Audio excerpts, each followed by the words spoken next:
ربنا یا ربنا ربنا یا ربنا ربنا یا ربنا شاب نشأ فی عبادت اللہ عز وجل، وہ نوجوان، شاب کا لفظ کسے پتہ ہے عربی میں کسے کہتے ہیں؟ 15 سال سے لے کر 30 سال۔ علامہ ابن حجر رحمہ اللہ تعالی لکھتے ہیں شباب کی عمر 15 سال سے شروع ہوتی ہے اور 30 سال تک زمانہ شباب کا چلتا ہے۔ شباب یعنی بھرپور جوانی، 30 سے 40 بھی جوان ہوتا ہے، مگر وہ جو امنگیں ہوتی ہیں وہ آہستہ آہستہ ٹھنڈی پڑنا شروع ہو جاتی۔ 15 سے 30 سال کی جو عمر ہے نا، یہ بالکل عہد شباب۔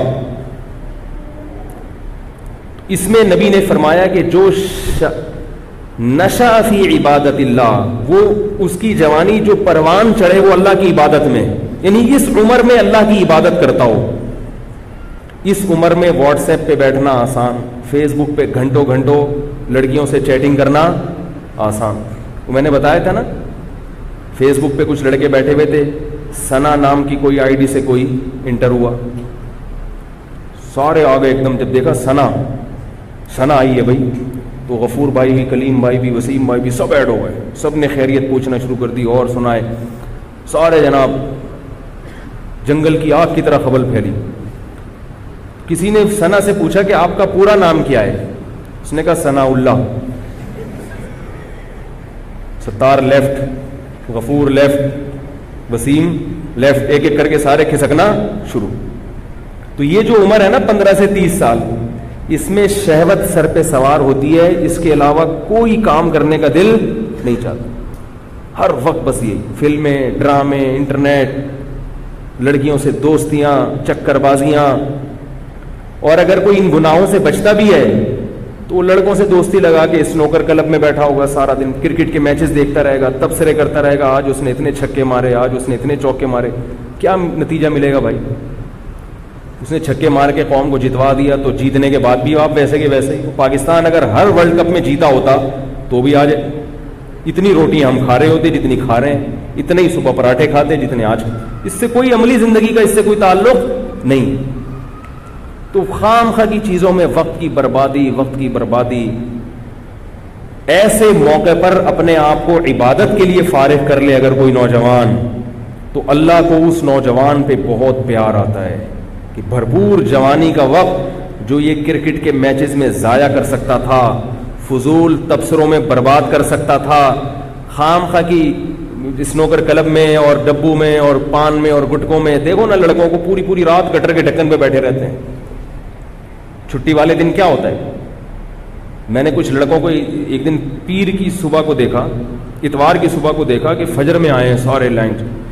میں نے کہا یار بڑا تقوی ہے آپ سب 8-10 افراد کا جو فجر میں اٹھ کے ماشاءاللہ آپ لوگ کہہ رہے ہیں ہم سوئے نہیں، یہیں بیٹھے ہوئے تھے گٹر کے ڈھکن پہ پوری رات۔ ہم نے کہا چلو یار اب نماز ہی پڑھ لیں، آج تو پڑھیں کم از کم۔ پوری رات بیٹھ کے وقت ضائع، باتیں، اس عمر میں بڑا مزہ آتا ہے۔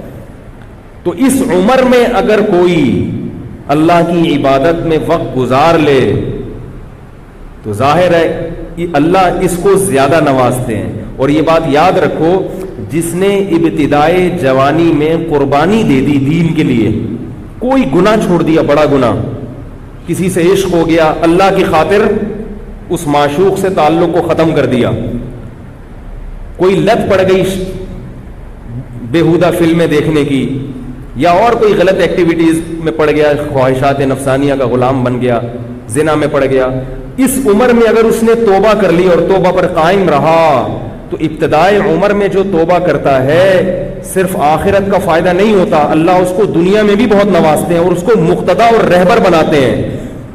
جو نوجوان ابتدائی جوانی میں توبہ کرے گا، توبہ تو 99 سال میں بھی مقبول ہے، مگر 99 سال میں توبہ کرو گے اپنی ذات کو فائدہ ہوگا، بس دین کا کام نہیں لیں گے اللہ۔ ابتدائی جوانی میں گناہ چھوڑ دیے، اللہ مقتدا اور رہبر بنا دیتے ہیں۔ اس زمانے میں یہ ہمارا مشاہدہ تجربہ ہے، اللہ اس کو مقتدا اور رہبر بنا دیتے ہیں، خاندان میں عزت عطا فرما دیتے ہیں، اس سے کام لیتے ہیں اللہ تعالیٰ بہت۔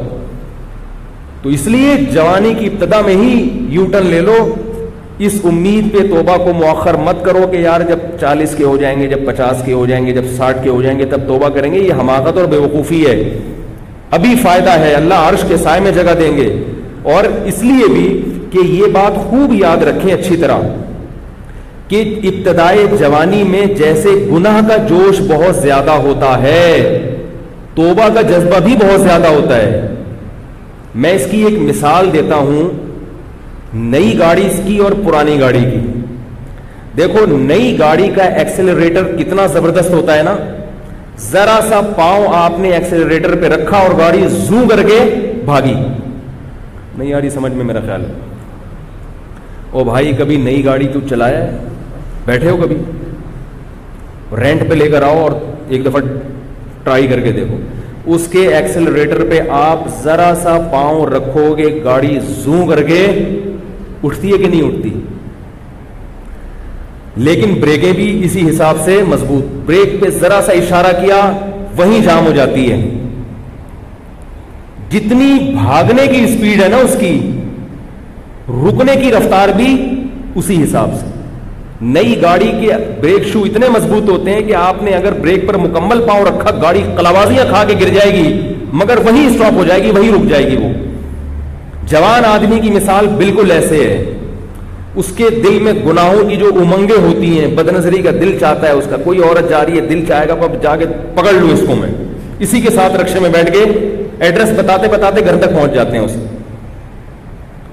یہ جوان آدمی کی امنگیں ہوتی ہیں. کوئی بےہودہ سین نظر آئے گا فیس بک پہ, انٹرنیٹ پر, دل چاہے گا فلم دیکھوں پوری میں, جوش ایسا ہوتا ہے اس کے اندر, بہت مشکل ہے نظر کی حفاظت. لیکن جتنا اس کے اندر جوش ہے نا, اگر وہ اس خواہش کی مخالفت کرنا چاہے تو اس کی بریکیں بھی اتنی مضبوط ہوتی ہیں. میں نہیں کہہ رہا, یہ بڑے بڑے علماء نے, بزرگوں نے